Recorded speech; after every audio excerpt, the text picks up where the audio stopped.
ภิวัตอัปเดตคุณผู้ชมครับงานนี้เขาบอกว่าอึ้งกิมกี่เมื่ออาจารย์ปานเทพครับได้เปิดเผยบอกว่าอาวุธใหม่ของจีนนะครับที่ทหารไทยยึดจากช่องอานม้าที่เขมรเอามาใช้ตรวจพบบอกว่าจีนเนี่ยขายให้ประเทศเดียวก็คือประเทศมาเลเซียโอ้โหคุณผู้ชมอึ้งจริงฮะแล้วมาเลเซียใครอ่ะอันวาอิบราฮิมอุนมาเน็ตเขาเป็นอะไรกันหรือเปล่ามันจะเกี่ยวกันไหมเรื่องนี้อึ้งจริงฮะคือมื่อนี้ข่อยก็ติดตามข่าวตัวนี้เบิดมื้อเลยทุกคน อันนี้แบบคนสิตกใจแต่ก่อนครั้งแรกก็แบบไปตกใจนั่นแหละตกใจว่าอาวุธที่ผลิตมานะคือทุกคนรู้เนาะไทยขึ้นไปตีได้แล้วก็ยึดอาวุธได้นี่ไปเบิ่งที่มาของอาวุธแม่นจีนแม่นจีนอาวุธตัวนี้แม่นพวกผลิตมาปี2025นำไส้อาวุธตัวนั้นมีแต่2ประเทศเท่านั้นอันนี้อึ้งทำอีกก็คิดว่ากัมพูชาน่าจะซื้อมาจากจีนเนาะมันก็เป็นเรื่องปกติบางคนเขาก็ว่าจีนเขามาช่วยกัมพูชานั่นนี่เพราะอาวุธนะเขาผลิตมาขายอยู่แล้วทุกคนเฮาก็บ่ฮู้ดิผลิตมาขายอยู่แล้วถ้าไทยมีเงินซื้อจีนก็น่าจะขายให้กัมพูชามีเงินซื้อจีนก็น่าจะขายให้แล้วก็ไปเบิ่งข่าวนี่คืออึ้งแฮงเพราะว่าคือมาเลเซียนี่ก็เป็นเขาเอิ้นว่าเป็นหยังก็ว่าเป็นหยังมาเลเซียเขาเอิ้นว่าเป็นประธานอาเซียนแล้วก็ไปร่วมกันจับมือว่าสิหยุดยิงอีสังไปทุกอย่างมานี่สืบไปสืบมาอาวุธตัวนี้นะเขาบ่ได้ขายให้เขมรแต่ว่าเขาไปขายให้มาเลเซียแสดงว่าอะไรบัดนี้คันเขาไปขายให้มาเลเซียคันสิซื้อต่อจากมาเลนี่บ่แม่นแน่นอนเนาะแสดงว่ามันต้องมีแนวทุกคนเนาะรัฐบาลไทยกับรัฐบาลเขมรกับมาเลเซีย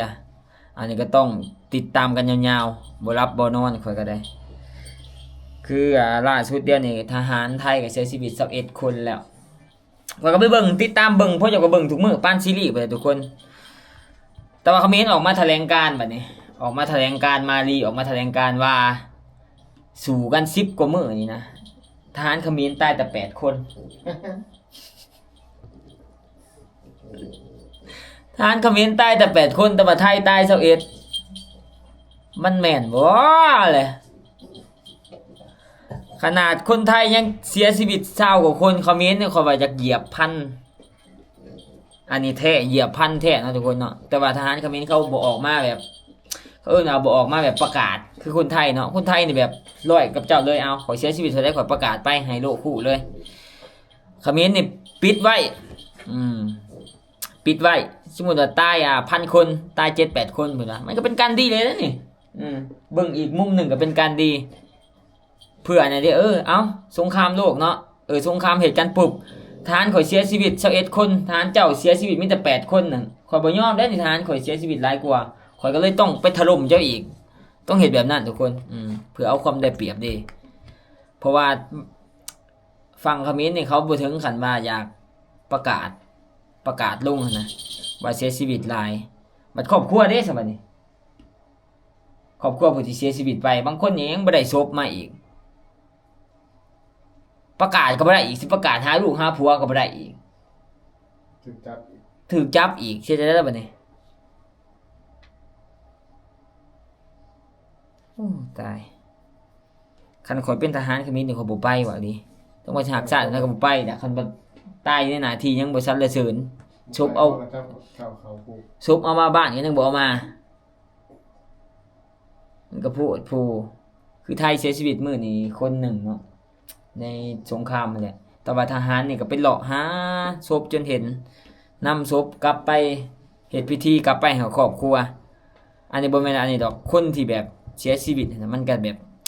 มันบ่เสียชีวิตเปล่านะเข้าใจบ่ทุกคนเสียชีวิตในหน้าที่เสียชีวิตเพื่อแผ่นดินมันก็ยิ่งใหญ่ครอบครัวก็ถึงว่าคันว่าบ่เสียใจปานใดหั่นนะเสียชีวิตในหน้าที่คือสมมุติว่าเสียชีวิตปุ๊บศพก็บ่เอาเก็บเอามาให้ครอบครัวสิประกาศหาก็บ่ได้สิบอกว่าพ่อข่อยตายอ้ายข่อยตายก็บ่ได้อีกคือข่อยเบิ่งตลอดข่าวนะคือมื้อนี้ก็คักอยากให้มันเป็นแบบนี้ดนเลย ไทย F16 ไปถล่มปอยเปตเป็นจังไดเพราะว่าเขมรน่ะคิดว่าปอยเปตไทยบ่กล้าเฮ็ดหยังดอกคือ F16 ก็ไปย้อนไข่หลายหน่วยเติบแล้วบัดนี้แต่ว่าก็บ่ได้ย้อนทั่วไปนะเขาจะว่าทุกคนเขาจะมีแบบเบื้องในเบื้องลึกเขาไปสอบว่าอันนี้คือคลังอาวุธอันนี้คือคลังอาวุธอันนี้คือคลังอาวุธแล้วก็โคตรแม่นบุ้มบุ้มบุ้มบุ้มบุ้มโคตรแม่นบ่ถือเคลื่อนประชาชนแน่นอนเนาะเพราะว่ามันแม่นเด้มานี่ทางสแกมเมอร์น่ะย่านแล้วบัดนี้ย่านเขาเอิ้นว่าย่านไทยไปย้อนไข่ใส่มันปีนขึ้นไปหลังคาปีนไปหลังคาแล้วมันเอาธงจีนมาติดใส่นะติดใส่นะบ่อันนี้บ่แม่นบ่เขมรเด้อบัดเอาธงไปติดใส่โดยเป็นการสีเป่าบ่เพราะว่าชนร้ายเขมรน่ะจะเป็นแบบเขาติดคอนเทนต์เขาจะว่ามาเลยไอ้พวกไทยนี่ไงกระสุน BM 21ยังเต็มเลยประมาณถ่ายลงโซคือแบบจะถ่ายลงโซเห็นแบบอันนั้นน้อยนึงเนี่ยบ่ได้เขาจักพิกัดเขาก็ไปย้อนไข่จะเฝ้าให้มันจบไว้ทุกคนเลยความเฮาแบบคำมันบ่จบมันก็แบบนี้คือเก่าเขาว่าอันนี้บ่แม่นว่าข่อยอันนั้นได้ทุกคนอันนี้ทุกคนเชื่อบ่ตัวเรื่องอาวุธนี่นะคือข่อยสงสัยแฮงขนาดใดคันค้าเห็นแต่มาเลยแล้วมันมาจากไหนแล้วบัดนี้มันมาจากไหนล่ะนอกจากมันมีเบื้องลึกกัน คือไทยเนี่ยก็บ่มีไผเข้าข้างนะข่อยก็มีแต่ลาวนี่แหละเข้าข้างนะทุกคน คือประเทศที่เข้ามาจับมือกับมีอเมริกากับมาเลเนาะที่ลมๆกันเงิดแห้งกับPresident น่ะอเมริกามันเป็นแค่อุบัติเหตุทั้งที่สงครามของมันสิจบแล้วมานี่ทำบอกให้หยุดยิงเนาะเนื่องจากว่าเจ้าบ่หยุดยิงเขาจะขึ้นภาษีให้เจ้าดีเนาะไทยก็บ่ยอมเอามึงอย่าขึ้นภาษีก็สร้างแม่มึงกูบ่สนแหละกูสิปกป้องประเทศของกูระเบิดปกติมันเป็นทรายแดนเนาะเขาจะว่าทุกคนแต่ว่าระเบิดมันลักลอบอยู่ฝั่งไทยทหารไทยไปเหยียบทหารไทยไปเหยียบ 7-8 ขาเลยไม่กล้าออกมาว่ามันเป็นเพียงอุบัติเหตุมันอุบัติเหตุนะแต่ว่ากูบ่เข้าใจคันอุบัติเหตุนี่1นี่ก็ต้องรถล้มบ่2หรือว่าจับระเบิดแล้วระเบิดหลุดมือใส่ขาตัวเองบ่อันนี้มึงตั้งเอาไปวางมันสิเป็นระเบิดมันสิเป็นอุบัติเหตุนะได้เปรียบเทียบง่ายๆก็สมมุติว่าข่อยมีระเบิดเนาะข่อยมีระเบิดแล้วก็เฮือนข้างเฮือนคนนี้เป็นเฮือนเขมรสมมุติว่าข่อยมีระเบิดในตู้นะก็เอาไปวางอยู่หน้าประตูเฮือนมันก่อนย่างออกมาเหยียบบุ้มอุบัติเหตุเด้อเพราะว่าข่อยบ่ได้มีสิเจ้านี่ข่อยวางอยู่แถวๆเจ้าย่างซื่อๆมันจะเป็นอุบัติเหตุใช่บ่ตั้งใจดีนี่ไทยนี่ก็ต้องเฮ็ดขึ้นเนาะบิน F16 ผ่านไปหรือว่าผ่านพนมเปญหรือว่าผ่านปอยเปตแล้วก็เฮ็ดที่แบบว่าระเบิดมันหลุดลงมาแต่ F16 เด้อว่าซั่นข่อยตั้งใจสิเอากลับบ้านบางทีมันหลุดลงไปเป็นอุบัติเหตุแบบนั้นก็ได้บ่เลือกบ่ได้มื้อนี้ก็สาใจนะทุกคนเนาะคนเขมรนี่เขาก็สิสร้างเขาแหละเขาเขมรบ่ได้แหละเสร็จจังได๋ซะเฮาก็ต้องเขาเอิ้นว่ามีจุดยืนเนาะมักบ่อนใดก็เอาบ่อนนั้นนั่นแหละข่อยนี่สิเป็นคนลาวหัวใจไทยเนี่ยเดี๋ยวนี้นี่เพราะว่าแต่จื้อความมาได้นะแต่จื้อความมาได้เบิดทุกอย่างนะพอพาไปเที่ยวไทยไปเที่ยวชายแดนมุกดาหารตะกี้บุญสงเฮือไปทุกปีคันลาวบ่เข้าข้างไทยสิไปเข้าข้างผู้ใดเลยสิเข้าข้างเขมรซะบ่แม่นอยู่แต่เข้าประวัติศาสตร์ลาวเวียดเขมรซอยกันอันนี้เฮาบ่ฮู้เด้ประวัติศาสตร์เอาปัจจุบันเนาะเอาปัจจุบันนี่แหละเพราะว่าสิ่งของที่ข่อยใช้ชีวิตประจำวันเกือบเรียกว่า 90% อยู่ลาวนี่แม่นมาจากไทยเบิดบ่ว่าจะเป็น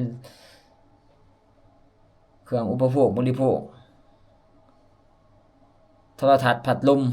อีสังใส่มีเบิดมันมีสิว่าสมมุติว่าเดี๋ยวใส่ตู้เย็นหยังตู้เย็นเขมรนั่นนี่ปลากระป๋องหยังปลากระป๋องเขมรนั่นนี่บ่มีมีแต่ไทยเบิดสิไปเข้าข้างนะจังได๋เลยคือบางคนนี่ถามว่ามีบ่คนที่เข้าข้างเขมรอยู่ลาวนี่ก็มีคือกันข้อยก็บ่ฮู้ว่าเขาอันนั้นคือจังได๋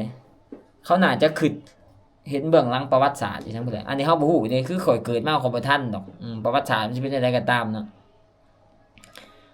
แต่ว่าเกิดมาแล้วข่อยฮู้ว่าคือ คือคนไทยเคียงข้างเฮาเวลานี้เฮาก็ต้องเคียงข้างคนไทยได้สิจังได๋ซะ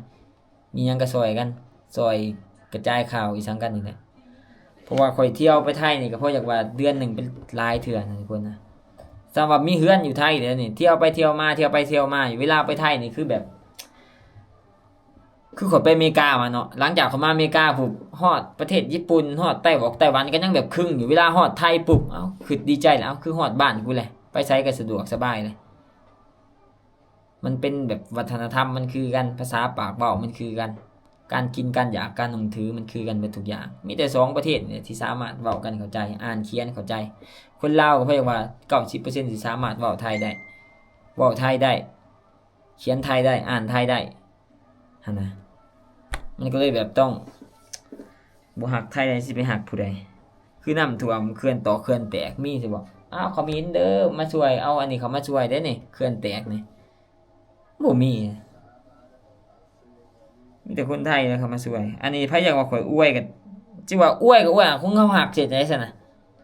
แม่นบ่แหละบ่ได้กล้าว่ามาเว้าให้มันเป็นกระแสประดอกประเด็นอีสังนะทุกคนกันเฮาฮักเขาก็บอกไปตรงๆนี่แหละคือบางคนก็ว่าเอ้ยเจ้าอย่าไปเข้าข้างได้ข้างนึงถามว่ามีบ่คนคอมเมนต์มีแต่ข่อยก็บ่ได้สน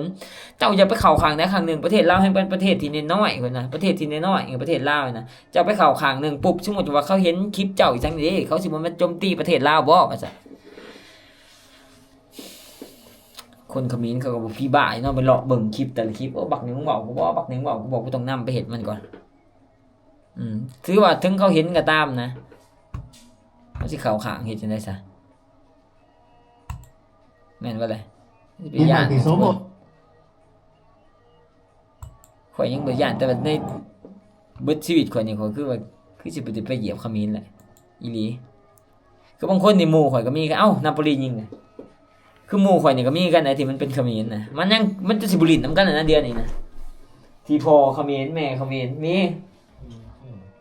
ที่ข่อยโพสต์ทั้งต่างๆมันก็มาเว้าแบบพยายามแบบมึงจื้อเด้อบ่พาแก้วมรกตยังอยู่ไสมึงจื้ออยู่บ่ไผเอาไปอันนี้กูบ่ฮู้กูจื้อมากูก็บ่เห็นแหละเกิดขึ้นมากูก็บ่เห็นอีสังเลยคืออีสักประวัติศาสตร์พวกต้องไปเครียดอีหยังซะบ่เห็นแต่คนเฒ่าคนแก่แล้วผู้เฒ่าผู้แก่นะไม่เฒ่ากูนี่นะตอนนั้นไม่เฒ่าอายุ8-90 ปีไปหับเราเราอยู่เมืองคงเลยเรามาหับเรามาสวรรค์เขตเราไปเห็นฝรั่งเลยเห็นฝรั่งอเมริกานะแล้วก็ไปให้เขาไปตีเขาปุกสี่นะมึงเนี่ยบอกเอาระเบิดมาถิ่มใส่นี่กูมึงเนี่ยบอกฝรั่งมันก็บอกอีหยังน่ะฮะมันบ่ฮู้นะเขาบ่ฮู้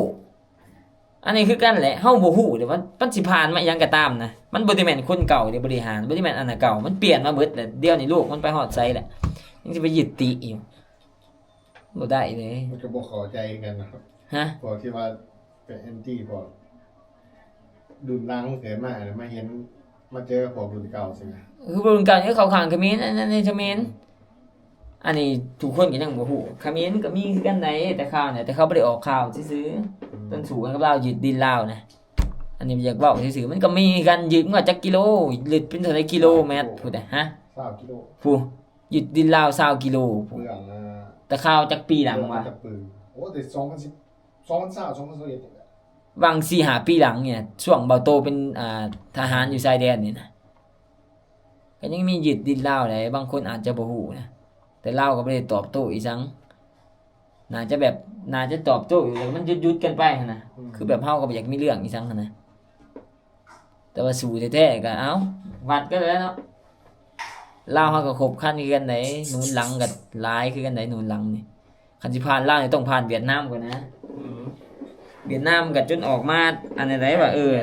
คันเจ้าเฮ็ดหยังให้ลาวได้นึงนี่ข่อยพร้อมที่จะเข้ามาประชากรเวียดนามนี่ 2-300 ล้านคนพุ่นอาวุธอีหยังครบครันส่งมาจากรัสเซียโดยตรงเลยนะเขมรนี่1,000,000%ต้องมีคนหนุนหลังทุกคนข่อยสรุปให้โลดไปสิว่าบ่ฮู้ก็ตามเพราะว่ามันเหตุผลใดเขาจังมากะฮู้อยู่เด้เขมรก็ฮู้อยู่ว่าประเทศน้อยกว่าประชากรน้อยกว่าอาวุธอีสังก็เอิ้นว่ายุทโธปกรณ์อีสังมันด้อยกว่าอยู่แล้วทหารฉันก็ด้อยกว่าอยู่แล้วแต่เหตุผลใดเขาจังมาก่อกวนเพื่อให้มันเกิดสงครามทั้งที่ฮู้อยู่สู้บ่ได้1นี่ก็ต้องมีจุดประสงค์มันต้องมีเบื้องลึกเบื้องหลัง ให้เขาเฮ็ดปุ๊บแล้วก็สิเอาไปฟ้องศาลโลกบ่ว่าไทยยิงก่อน2มีคนหนุนหลังจังกล้าคือนี่แหละคือยึดอาวุธได้แหละจีนก็ว่าบ่ได้ขายให้มาบ่ได้ขายให้อันนั้นแต่ว่าขายให้มาเลยทุกคนก็ต้องไปวิเคราะห์เอาว่ามันแม่นแท้บ่เพราะว่าคนที่ยื่นมือเข้ามาซอยไทยประเทศใหญ่ๆนี่บ่มีเลย มีแต่บิดไปทางขางเบิดเขาก็บ่ฮู้ว่ามันเป็นหยังย้อนว่าไทยมันบ่มีบ่อนเศรษฐกิจบ่เรื่องคาสิโนอีสังเพิ่นเลยบ่อยากมาลงทุนบ่ฉะนั้นก็สู้ๆเด้อทุกคนเด้ออันนี้ฝากทุกคนคอมเมนต์เด้อทุกคนว่ามันแม่นแท้บ่ข่าวตู้ข่อยเปิดหัวขอมาหั่นนะเรื่องอาวุธมาได้ซื้อไปนะอันนี้ข่อยก็ติดตามข่าวกระทำทหารผู้หนึ่งแล้วบางทีทหารก็ยังบ่ได้จักสำคัญสำนั้นนะ อ้าวมันมีคลิปหนึ่งเนี่ยกูว่าอ้าวเมื่อนี่กูไปลองเบิ่งข่าวเนี่ยเสียชีวิต2 คนอ้าวประกันว่าแม่นบ่ มื้อนี้เสียเท่าไหร่ เมื่อนี่บ่เสียชีวิตอีกคนหนึ่ง จะคนหนึงบ่ แม่น รวมกันติดต่อเป็น10ไป รวมๆกันบ่แม่น10ปลายรวมนี่21นะเดือนนี้ โอ้ เฉพาะไทยเนี่ยแต่ว่าเขมรเสียชีวิต8 คนมันว่า มาดีออกมานะมึงย้อนใครวันนั้นกูว่ารวมๆมาอยู่เป็นหมื่นล่ะบ่ 80 แต่ประกาศบ่ได้ซื่อ อย่าเสียฟ้องว่ะ ๆเรียนเสียย่านแบบขวัญกำลังใจมึงเข้าใจบ่คันบอกว่าเสียชีวิตหลายเนี่ยไผสิอยากไปแนวไหนแม่นบ่ได้ไผสิอยากไปบัดนี้ก็คือเห็นนั่นแหละทหารเขมรก็ถ่ายคลิปให้งากๆอยู่เอ้าถล่มปอยเปรตได้ก็ขยับไปอันนั้นพุ่นเด้อทุกคนบัดนี้เมืองหลวงพุ่นแหละใส่กันดูเดือด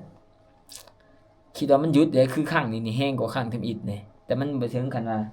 เป็นข่าวอีหยังอันนั้นปานใดแต่ว่าครั้งนี้แห้งอีหลีทุกคน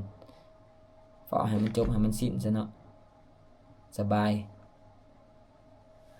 เด้อทุกคนขอบใจที่เบิ่งคลิปนี้จนจบเนาะมาวิเคราะห์นำกันหั่นแหละว่ามันแม่นแท้บ่